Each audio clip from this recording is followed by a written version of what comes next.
اور کل آپ نے ایک ویڈیو دیکھی ہوگی اسلام آباد کا ایک بدبخت دجال ابن دجال، کافر ابن کافر، ملعون ابن ملعون، ایک کوئی گلگت کا ہی کوئی شیعہ لگ رہا ہے، صابری نام ہے، مرزا حسین صابری، حضرت صدیق اکبر کے اوپر تبرہ کرتے ہوئے، فدق کے معاملے کو چھیڑتے ہوئے ان کی تکفیر کی کہ نعوذ باللہ وہ کافر ہو گئے۔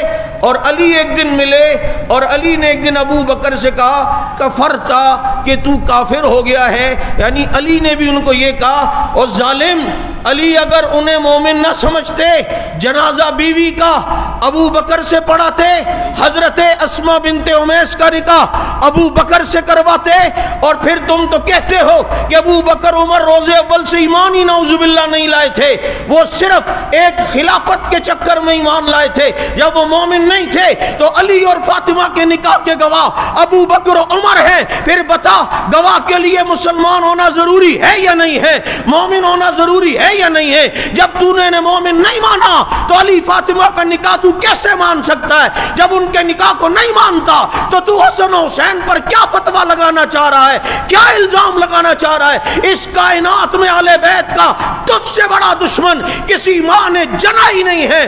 ابو بکر صدیق صرف مسلمانوں کے پہلے خلیفہ نہیں بلکہ ہماری ایمان کا حصہ بھی ہے۔ اور یہ تو وہ مومن کہ قرآن نے جنہیں صحابی کہا، قرآن نے جنہیں، آج ان پر تکفیر۔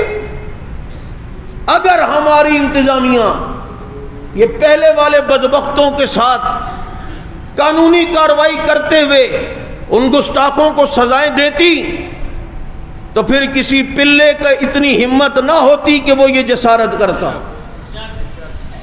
آج اس عنوان پر اسلام آباد میں ہماری جماعت کی طرف سے دھرنا ہو رہا ہے، اور ہم بھی یہ مطالبہ کرتے ہیں کہ یہ دھرنا کہیں پورے پاکستان کے اندر تبدیل نہ ہو جائے۔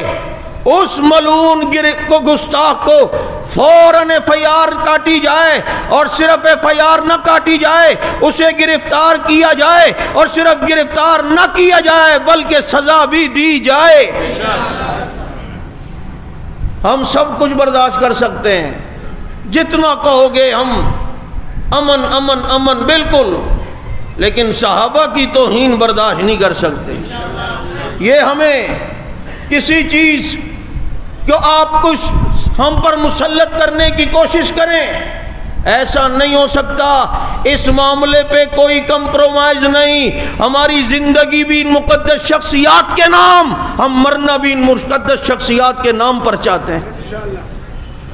وہ صدیق مومن نہیں جو آج بھی نبی کے پہلو میں، جسے قرآن نے صحابی کہا، اذ یقول لصاحبہ لا تحزن ان اللہ معنا۔ اسی لیے فقہاء نے یہ مسئلہ لکھا ہے اس آیت سے استدلال کرتے ہوئے کہ من انکر صحبت ابی بکر فہو کافر، جو ابو بکر کی صحابیت کا منکر و مسلمان نہیں ہے، کیونکہ ابو بکر صدیق کی صحابیت قرآن سے ثابت ہے۔